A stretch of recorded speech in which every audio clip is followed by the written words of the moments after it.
Hello there and welcome to the History and Music channel. I'm Colin McKay and today we're going to just dive right into the history of drum loops. What's a drum loop? You've heard one before, whether you know it or not, for the past several decades.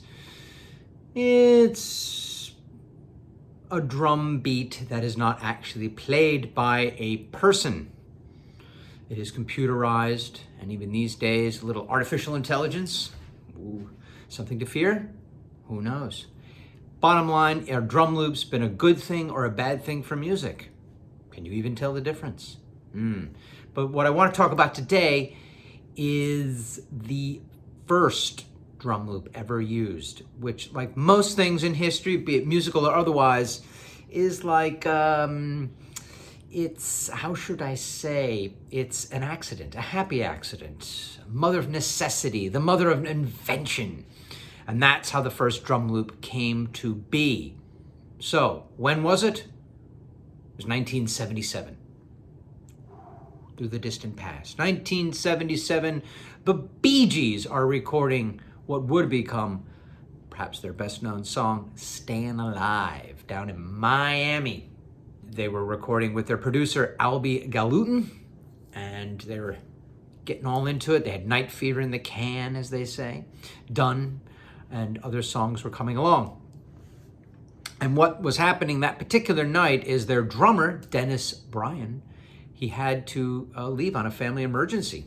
Yeah, the band continued on recording, and they were getting a good groove going, a good mood going with Stayin' Alive.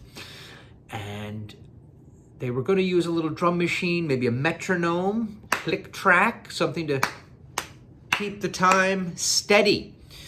But Barry Gibb has always said, well, you know, it's not that great of a sound, really. It's kind of hard to get in the groove, get loose. And Albie Gallatin said, I have an idea, Barry. Check it out. We recorded Night Fever the other night, and I've noticed you doing Stayin' Alive, it's about the same tempo.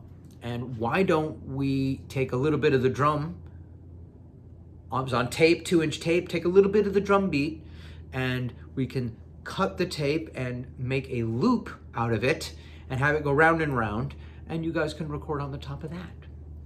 The idea just came to him, you know, sure.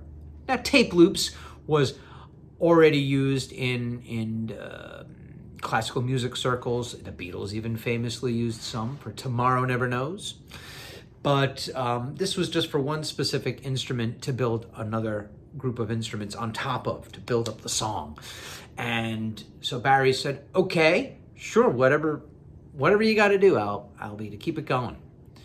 And they used 8 beats, meaning, you know, 1, 2, 3, 4, 5, 6, 7, 8, of Night Fever, where the drums are just playing the backbeat, boom, bap, boom, bap.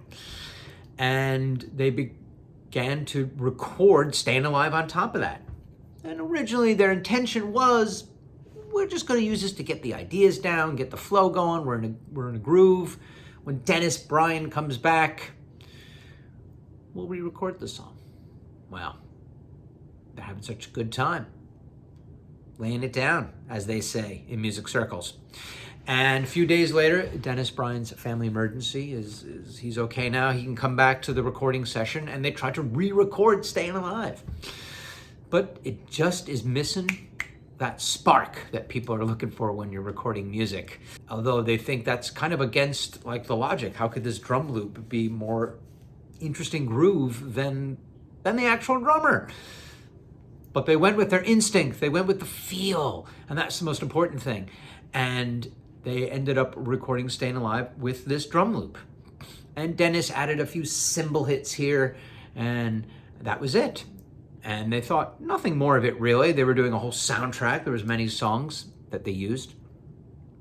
And when the song comes out and is released, and of course, who doesn't know Stayin' Alive?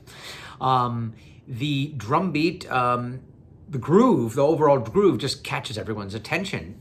Musicians and producers included. You know, they're calling up the Bee Gees going, who's that drummer? Credited on the album, actually, is Bernard Lupe, L-U-P-E, instead of actually saying Dennis Bryan.